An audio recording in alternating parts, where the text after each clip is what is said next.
You can identify up to 3 properties. Not every deal works out. Your best bet is to reach out to an agent right then and there. Because like right now, he's got probably 25, 30 properties on the short list.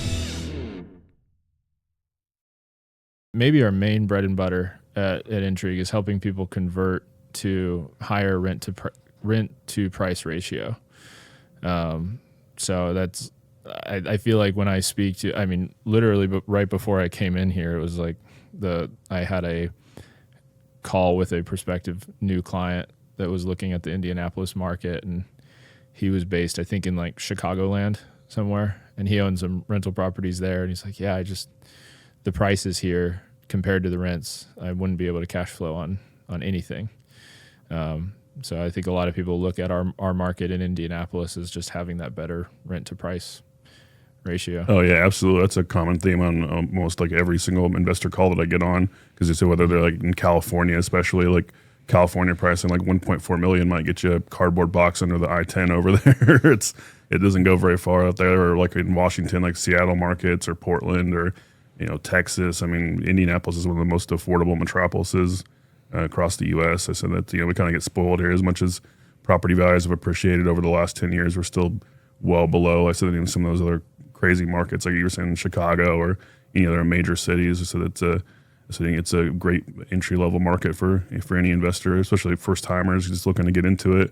Because there's a pretty low ceiling for purchase price right now, so you can get into some nice multifamily for under 200. So that's a rarity in like a large city like ours is. Yeah. For those listeners who aren't real estate experts or experienced investors, could you two talk about a brief explanation about what a 1031 exchange is and what the benefits are, and how someone might like start looking into that? Yeah. Cool. You want to take that away? You can go first. Yeah. If you leave anything to add. So it's a tax deferred method. So if you sell a residence that you own, that would be normally subject to capital gains taxes. So like in this case, I said, sorry, I misspoke earlier. It wasn't his primary residence. It was like a inherited property that he hasn't from his parents that passed away.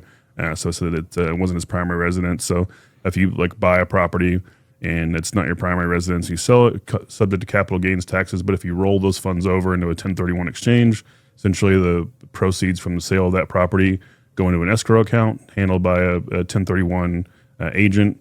And those funds are set aside, and you have to purchase. You can buy multiples. So if you sell like one large building, like this guy's doing at 1.4 million, as long as you spend those funds into one or more properties, then those funds are subject to capital gains taxes. So you're kind of saving yourself. Yeah, you defer the taxes. Like if that property you bought through the 1031 exchange, if you turn around and sell that, you're still subject to the same capital gains taxes that you would have paid. But it basically allows you to convert real estate assets for other real estate assets without having to pay, end up paying a lot extra in taxes. There's a timer on it, isn't there? Like when you sell the property? Yeah, I want to say it's like 80 days. For those, because there's like 3 different. There's like the identify period. Once you sell a property, you have.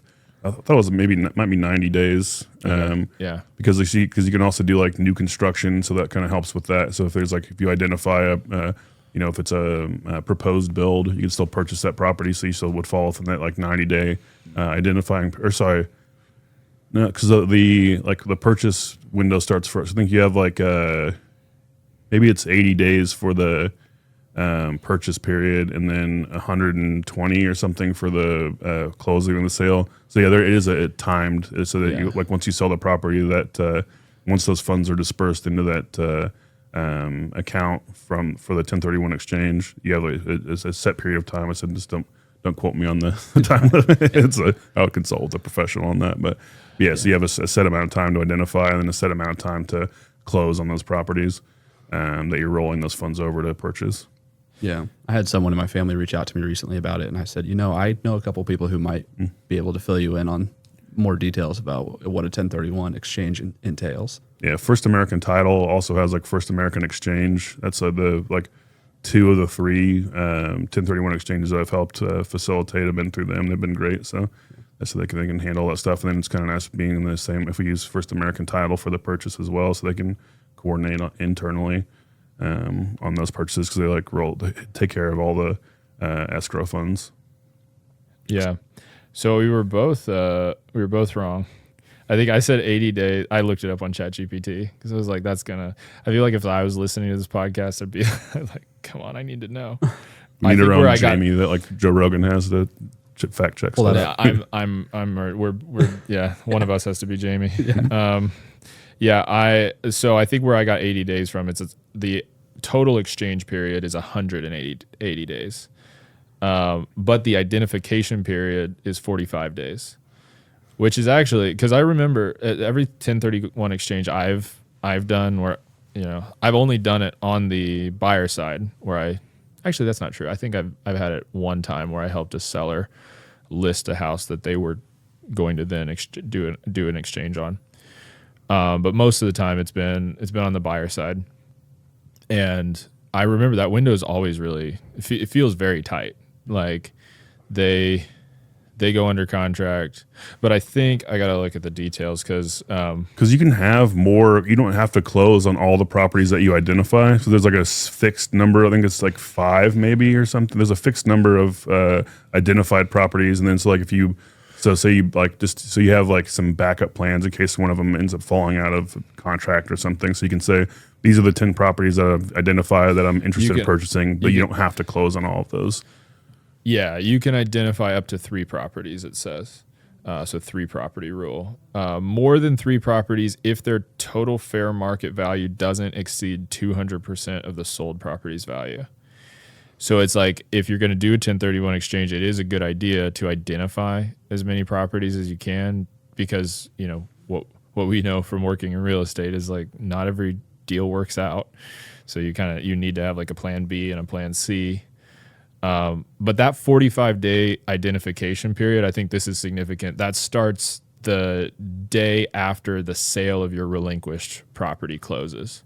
So I think that's why, because I think we both had kind of that same time period in our head of like somewhere between 60 and 80 days, because that's really how long you have to kind of find the property. Because if you think about from the time they go under contract, so that's when they they know they're probably selling this property, they can list it. So that 45 days doesn't really start until they close, which is actually 30 to 45 days after they go under contract to sell.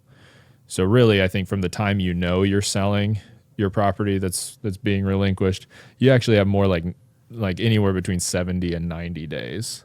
So your best bet is to reach out to an agent right then and there. Yeah. And start planning in advance before the transaction actually happens. And a lot of people do. I think that's generally people reach out to us before they even list their property that they're going to sell. They say, I'm thinking about doing a 1031 exchange, and they want to make sure they kind of have their preliminary conversations started in the market they're trying to invest in.